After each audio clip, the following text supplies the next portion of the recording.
Hello everyone. Today I'm going to talk about the appearance of the Gavril T series.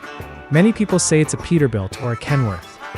But today I'm going to correct that and talk about the trucks that the Gavril T series is based on.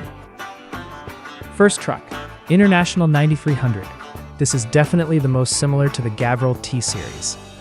The headlights on the fender are very similar to those of the Gavril T series.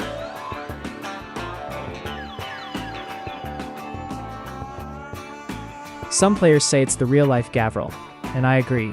Or they say that in reality, the real-life truck copied the Gavril T series. But since there are copyright laws for trucks, it's not just this one. Second truck, Freightliner FLC 120. This one may be remembered by those who played Mudrunner American. But what does this truck have in common with the Gavril T series?